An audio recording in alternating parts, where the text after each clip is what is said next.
How's it going, everyone? Sessiion here. Welcome to the 7.2 PTB. The Xenomorph killer is now finally in.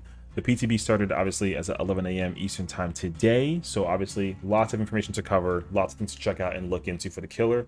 So let's see what we got going on here. So it's also important, the PTB servers are live based off of the information for July 31st. So keep that in mind for the PTB. Have fun and let's check out the content. New killer, the Xenomorph. See, I love that they're actually using the name of the actual monster. I think that's so fire. And it looks so good. All right, let's see. Killer power. Hidden pursuit. Ooh. A series of tunnels. Okay. All right, hold on. Become available on the map when the Xenomorph is in play.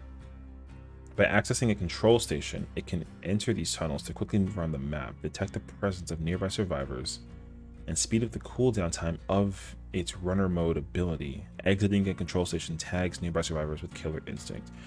Okay, so this right away immediately gave me the vibes I was expecting with the combination of like Demogorgon / like Dredge kind of sort of thing. So that's pretty crazy. Now, I'm wondering, what do these tunnels look like, as well as the control station? Because in my mind,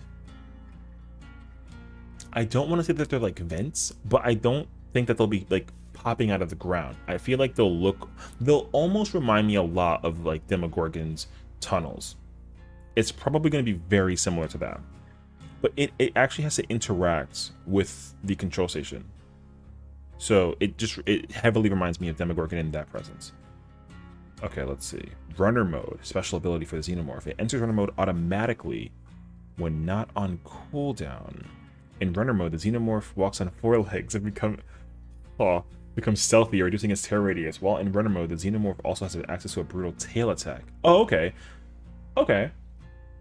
We're not terribly off from what we were thinking.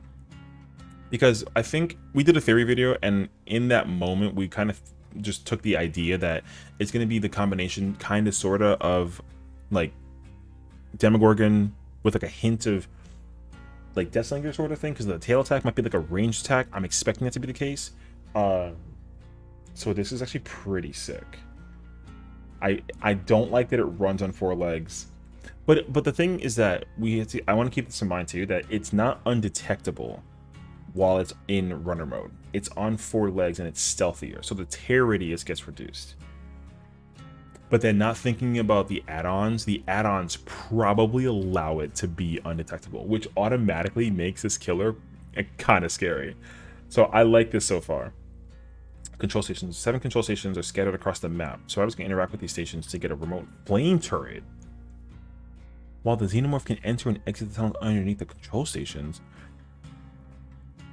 Oh, okay. So it's definitely reminding me a lot of Alien Isolation. I kind of like this. And then special item, remote flame turret. Turrets can be placed in the map to counteract the Xenomorph. When the Xenomorph enters the radius and line of sight of the turret attacks. Wait, that's kind of nuts, actually. This is the first killer where we actually kind of sort of get to fight back the killer. It like not technically, but like also technically, The attack staggers the Xenomorph and will cause runner mode to end. If a turret successfully knocks the Xenomorph out of runner mode, or it fires for too long, it overheats and it must be repaired by a survivor. Okay. The Xenomorph can attack turrets to destroy them. Can you imagine if you can use a toolbox to repair it faster? That'd be crazy, actually. I don't expect that to be the case, though, but if you could, that would make toolbox usage like a huge placement against the Xenomorph. So I can see that actually happening. Interesting, though, because you gotta really think about it. So from like a design perspective, the Xenomorph is definitely a very unique killer, but also has similar properties from other killers we've already experienced, but it's still unique and different, and I like that. Because again, like it reminds me a lot of the combination of Demogorgon because of the tunnels, being able to travel or move around the map. I think that's fire. The fact that the killer has access to a tail attack means that it probably either hurts really, like it just hurts from like a distance. Like it covers a lot of distance with the tail, because the tail is very long. If you've seen Xenomorph, the tail is crazy long. So it probably has a ranged attack while it's in runner mode, but then it doesn't have runner mode and it has a normal like M1, right? I wonder if there's a way for that tail attack to also be able to like one-shot you, or even like give you like a because it probably will give you debuffs like hemorrhage, mangled, you know, like a sloppy butcher thing. There might even be like a deep wound sort of thing. I can see that being the case too. And then like again, I think like if it actually also interacts with the turrets, I wonder if it can actually destroy a turret and then gain a power for that. And imagine it can like expose somebody. That'd be so crazy. So the runner mode is definitely something that's really crazy. Because I'm also going to assume that because of the name of the mode, it also moves faster when it's on 4 legs. It's not like a it doesn't just reduce the tear radius. I think it moves faster and it gets reduced. And there's probably an add-on that reduces it even further so that it technically is undetectable. Like I can see that being a thing. And we haven't even included perks yet. So I don't even know what the perks are for the killer, but whatever that they boil down to, they might not directly involve the like stealthiness of the killer per se, but they might be usable for like other reasons. But whatever perks are already in the game will definitely allow the killer to be even scarier. So I can see that being a thing. Additionally, with the control stations, the fact that it has 7 of them across the map, it's going to allow it to cover a lot of ground. But the difference though is that it's not going to be like Demogorgon in the sense of it just being able to place the turrets anywhere, or the tunnels rather. Like they're going to be fixated.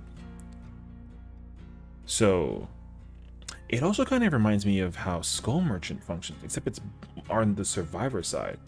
Because I wonder how this will work in a situation where there's like 3 gens remaining and we have to cleanse one of them, and then we 3-gen ourselves, you know? Because then I feel like the flame turrets can be placed in the map to counteract the Xenomorph. So what reason would we have to just not place them all over the generator that we're trying to work on? You know what I mean? Because there's going to at least, I'm assuming there's going to be 4. There's going to be 4 turrets. Because the Xenomorph enters the radius of the turret. It's not used to block the tunnels. But the problem is that you have to interact with the station to get the turret. Oh, so can it totally, okay, now I'm definitely getting dredge vibes, because when you're fighting the dredge, if you're near a locker and the dredge is coming out of that locker, then it literally gets to one-shot you, you know what I mean? Or like, you know, it automatically grabs you because it brings you in the locker, comes out with you. I wonder if it's going to be like that with the alien. That would be so crazy. Okay, the more I'm thinking about this, the more scared I'm getting, just like conceptualizing going against this killer.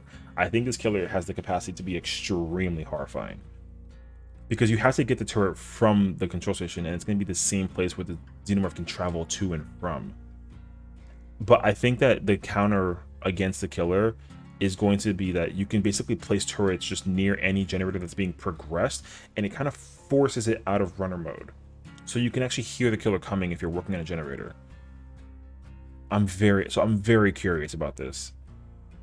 Now we got the perks. Ultimate weapon. When you open a locker, the perk activates for 30 seconds. So whoever's entering your tear radius scream and reveal their position and gain blindness for 30 seconds. The perk then goes on cooldown for 40 to 30 seconds. Okay. And that doesn't even sound like a one-time use thing either. Like, it goes on cooldown, but you have, I'm assuming you have 30 seconds to cover as much, like, you know, territory as possible to basically have the killer reveal survivor positions, and then they also get blindness. So if the map is small, this perk probably functions insanely well. And then if not, then you have to just cover more ground. But it doesn't sound like to me that it only affects only one survivor and then it goes on cooldown. I think you can affect it on all 4, and then it goes down on cooldown for 30 seconds. So I'm wondering if you can kind of have this perk go on like an infinite loop. Like when the timer gets low, you just check a locker. Oh my god. And then can you imagine combining this with Darkness Revealed? Oh, that's crazy actually. Okay. Because Darkness Revealed, when you open a locker, oh my god, this perk is going to be so crazy for like Trickster and Huntress, dude. What? Okay, I wasn't even okay, by itself, I was like, oh, this perk seems kind of standard. Like, it's not that big of a deal. But now that I'm reading this and thinking about the combination, oh, this perk is going to be so crazy. Every killer is going to be turning into an ultimate weapon just with this perk and Darkness Revealed combined. That's not okay.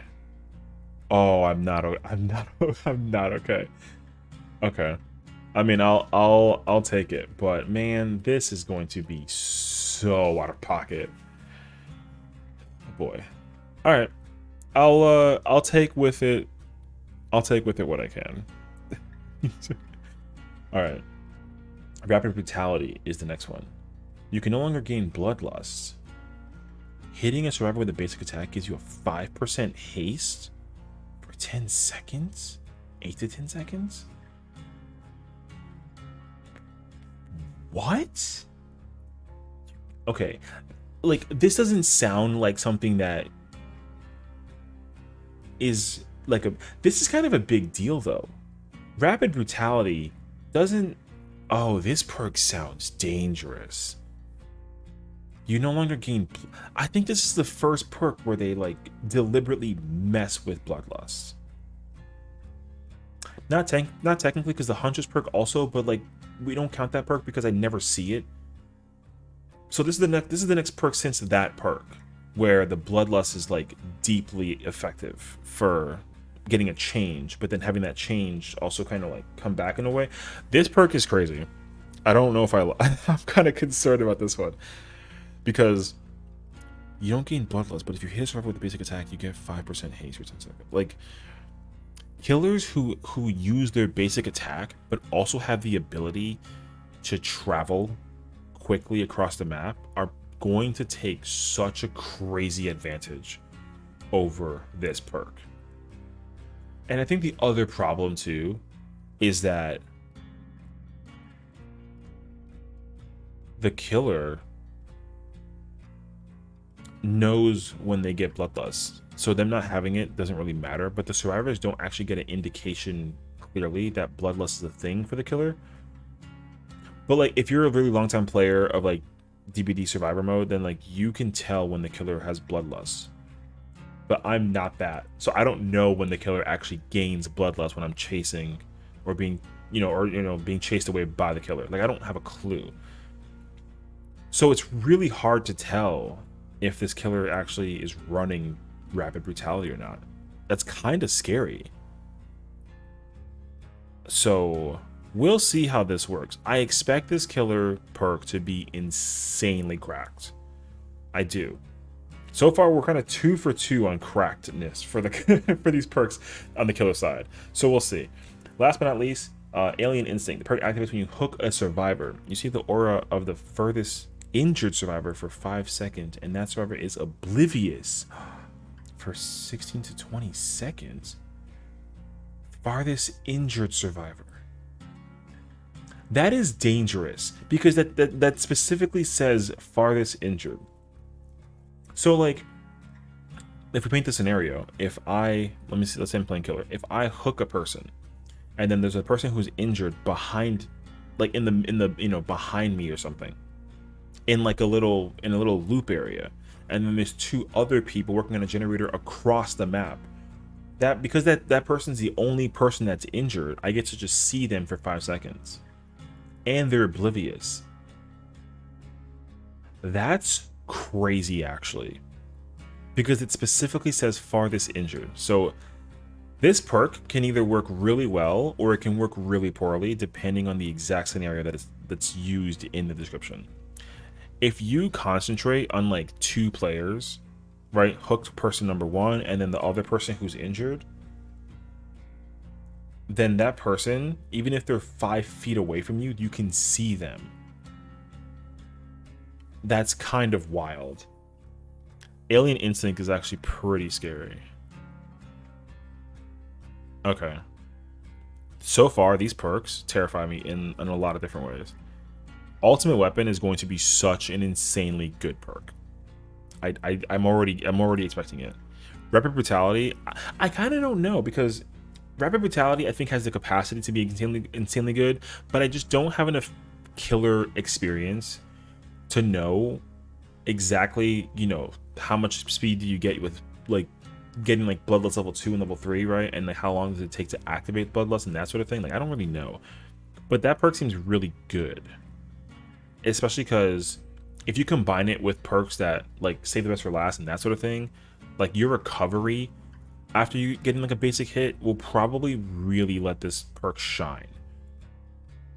So I'm curious. And then Alien Instinct is also like what scares me the most, honestly, is not the aura thing, it's the oblivious thing. 20 seconds is a lot of time, honestly. It really is. So I don't know how to feel about that, but these perks scare me. And we got Ellen Ripley, new survivor, W. Alright. Perks. Lucky Star. When you hide in a locker, the perk activates. You leave no pools of blood and make no grunts of pain for 10 seconds. Ooh, okay. When you exit a locker, you see the survivors and the closest generator's aura in yellow for 10 seconds. And then the perk goes on cooldown for 40 to 30 seconds. I like that perk. So I can actually see this being used in a various number of ways. So if you were to, let's just say I had like quick and quiet, right? If I just like sprint into a locker and then I just slowly walk out of it, I still have no pools of blood and I make no pain sounds for 10 seconds.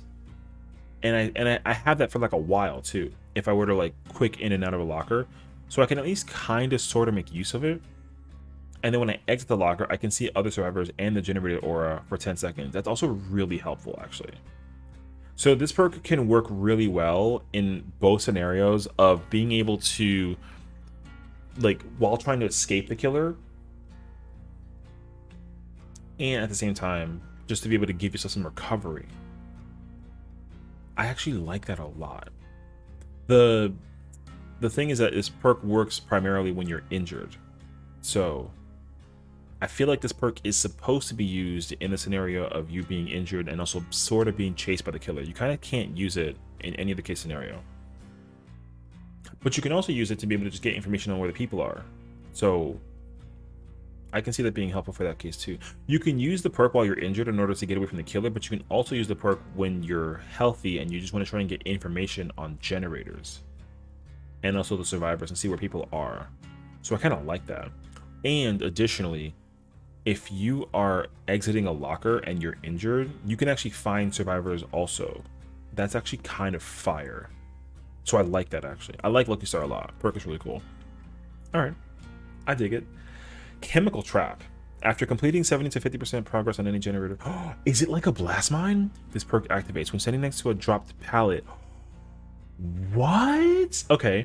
Press the active ability button 2 to install a trap, which stays active for 100 to 120 seconds. The aura of trapped pallets are revealed in yellow to all survivors. When the killer performs the break action on the trapped pallet, the trap explodes and then they're slowed by 50% for 4 seconds. It's a blast mine for pallets. That's crazy, actually. So like I never would have expected them to do this because I didn't even think that they could. Not, you know, just like for the sake of how it would work in a game. But like this perk, okay, conceptually, this perk is a W. Logistically, I feel like it's going to depend on how well can you actually use the perk and how quickly. Because the chemical trap still has the caveat of needing to be progressed with a generator. And then when you're standing next to a pallet that gets dropped, you press the button to install the trap. So I wonder how quickly it works if you get stunned by the killer. Or so if you stun the killer. Because if I drop the pallet immediately, can I activate the trap right then? Because if I can, then that just lets the trap really shine in use against a killer. And just increases your chances of being able to get away from the killer. Additionally, does it work like Blast 9 where if they try to kick the pallet, then it explodes and then they have to kick it again, right? Or does it get kicked and then it gets destroyed, right? And then they're slowed, because the description doesn't actually confirm that the pallet gets destroyed. It only says that the trap explodes and then they're slowed by 50%. It sounds like to me that the pallet does explode along with the trap at the same time, but the killer is slowed by 50% for 4 seconds. I wonder how that's going to work against killers like Nurse and Spirit and Blight and whatnot. Because, like, I feel like that perk might work really well if it's a killer that doesn't have like a lot of mobility, but for mobility killers, it probably won't really work all too well. I feel like Blight won't give a crap about this chemical trap. But I think against other killers, it has the capacity to be insanely good. The other thing that I actually like about this too, though, is that when you think about it with Onryo in mind, because Onryo can no longer be stunned while she's demanifested, or sorry, while she's manifested, like she actually is able to be affected by this trap, despite the fact that while she's invisible, she technically can't get stunned, but it still works against her. So actually, I'm curious. I'm very curious why all this perk is what it is. I want to know specifically how does it work. It sounds like to me that this perk has a lot of capacity and like strong capabilities, but it's also going to severely depend on the killer. Because I also wonder, you probably can't. No, you can't see the. If you were able to, if the killer was able to like see the trap, it'd be kind of nuts. Because then the killer wouldn't. Because again, like there was a scenario with like Blastmine and Wiretap where, if the killer was aware that Blastmine was in effect, the killer just wouldn't touch the generator until Blastmine went away. That's why they buffed it to 2 minutes. But you can't obviously see the trap if it's Blastmine, but you'll know when it activates. So I feel like the same thing will come into play with Chemical Trap. So when the killer taps a pallet to try and break it and it gets hit with that Chemical Trap, they'll know. So I wonder if that's going to deter the killer away from wanting to break a pallet or not, or are they just going to deal with it? Because I feel like in a weird sense, Chemical Trap should function like Blastmine, but it probably won't though. It's just a very different perk, even though the requirements are the same. Interesting, very interesting. Okay. Last but not least, we have Light-Footed. When you're healthy, the perk activates. Your running footsteps are the running footsteps are silent. The perk goes on cooldown for 20 seconds after doing a rushed action. What? Okay. I think Light-Footed is going to be kind of nuts. So just to kind of backtrack real quick, and I won't do this for too long. There was a moment where Iron Will was a top level perk because you were completely silent while you were injured, and it just allowed you to get away from the killer kind of sort of quickly and mind game the killer. So the fact that you're able to use this perk and run around silently while being chased by the killer is kind of crazy. The problem though is whatchamacallit, it's like the scratch marks are still visible, sort of, it looks like, so that's kind of interesting. But the fact that you're actually able to be silent while running is very interesting to me. But obviously it goes on cooldown, and then the perk doesn't work until 20 seconds after you do a rushed action. So like using the environment as a way to stall the killer is going to be tough to use with this perk. But if you're able to maneuver around the map with the killer in mind, and because like silence is such a good mind game against the killer, so this perk has such a strong capacity to be very, very good. But it's also only when you're healthy, so you can't use it with like made for this, but it also works really well with a variety of other perks. Like I can see Dance with Me being semi-helpful for this, but I can also see it's like a weird like on and off situation.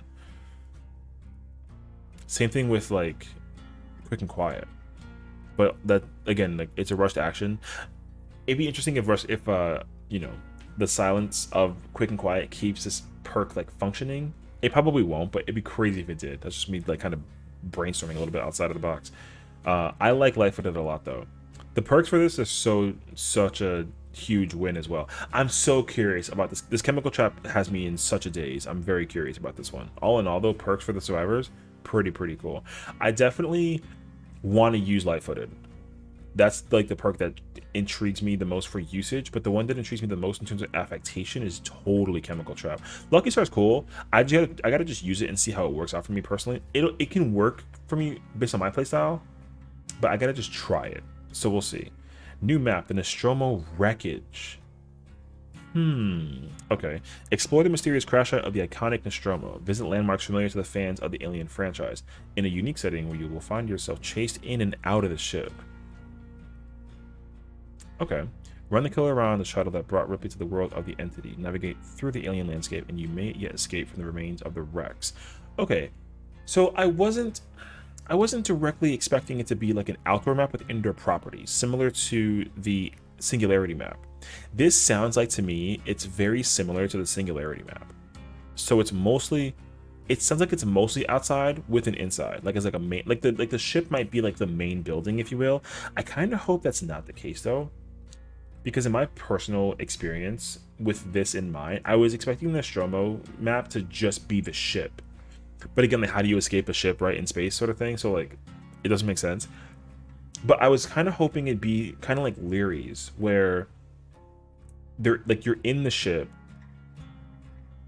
and you can escape out of the ship sort of thing. But the fact that it's a crash site, it sounds like to me that it's mostly an outdoor map. And I was hoping it was mostly going to be an indoor map. Like percentage wise, it sounds like to me that the new map will be kind of like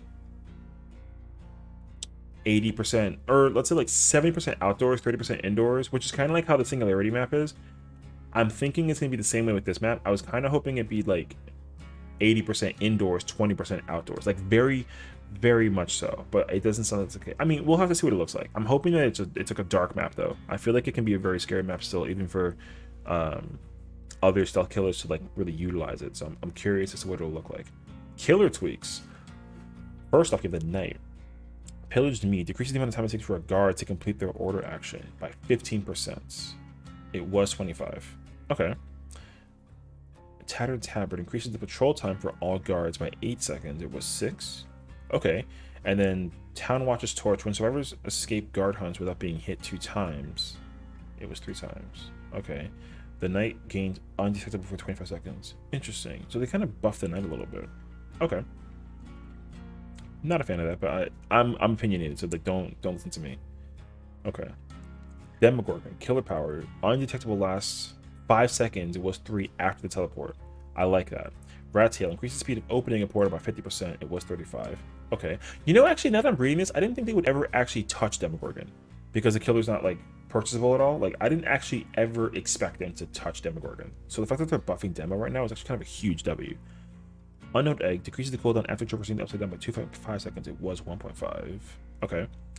Violet Wax Cap increases the duration of the undetectable status gained when emerging from a portal by 1 second. It was half a second. Cool. The Pearl's Lotion reveals the auras of all survivors while traversing the upside down. After emerging from a portal, the auras of all survivors within 60 meters of an active portal are revealed for 3 seconds. Cool. Okay. So they're buffing Knight and Demo. I actually like the Demogorgon buffs right now. I like that it's getting more undetectable. I like for the killer to, because in my mind the Demogorgon is a stealth killer, but like it's also a teleport killer, but it also should have a lot of stealth. But it kind of does and it kind of doesn't. But like people don't play Demo stealthy, so it's interesting. But I'm cool with these changes. The Knight one not so much, but the Demogorgon one is a W.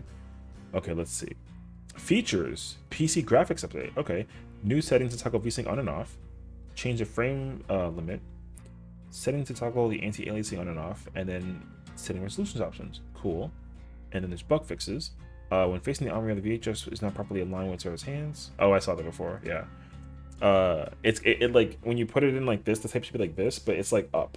It's kind of funny actually. Audio. So I was not playing screaming pain when being hit by the Deathslinger's harpoon. It kind of doesn't. I mean, I haven't played against a Deathslinger in a while, but it doesn't also make a noise when you get attacked by the spirit. I noticed that before. So I was very interested in that situation. So we'll see. The bots are more likely not to be productive within the terror radius. The bot's behavior has improved when facing killer's sidekicks, such as the Nemesis zombies or the Knight's Guards. Bots no longer attempt to confuse the killer by crouch walking during a chase. Interesting. Bots now investigate supply cases more often. Cool. They now telepathically communicate to avoid multiple bots running to heal or unhook a survivor at the same time. Didn't know that, but that's cool. Reverse bear traps no longer cause bots to freeze when the exit gates are opened. Okay. Perks. The blast mine notification no longer appears after a delay. Play with your food cooldown no longer shows in the HUD when it's undetectable. Cool. And then Steam experiencing a network issue. Okay. Match found message will no longer appear during a matchmaking. Instead, the UI will go from searching for a match directly into joining match. Okay, I like that. Yeah, because I feel like it's kind of hard to tell sometimes, but it's a small change, so it's not a big deal. Display the remaining time when hovering a mouse on the store character item. Okay. And then bot loadout slots grayed out. Gotcha. We are aware that The killers can be trapped or in or get on top of the pallet in the killer shack and Erie. Okay. Interesting. There's nothing else. The only thing that they added was the new content, and then they tweaked only 2 things. I'm surprised that there wasn't like a whole lot of other things. I feel like we got a lot of more information from the previous BTB with like Nicolas Cage, and then in terms of like just other changes coming, because you know, like they're talking about a lot of things with like how to combat certain situations with like tunneling and camping and that sort of thing. I wasn't expecting just the killer and just the map, and because I feel like they usually come in like pretty packed with the content. But this is the PTB though, so they're probably working on that for the actual chapter release with Alien, so we'll probably get a lot more information during that segment. But all in all, Xenomorph, huge W. Like, I'm so happy that we're getting the Alien.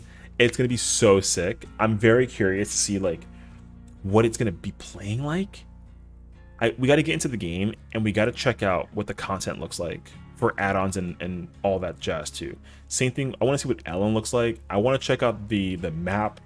So far this entire chapter is looking to be a bit crazy. I think it's gonna be a combination of like really horrifying, but also very fun. So we'll find out very shortly when we check out that PTB and also get more information on the chapter involving the killer and the survivor and the map as well. So thank you for watching. Let me know what you think. Take care.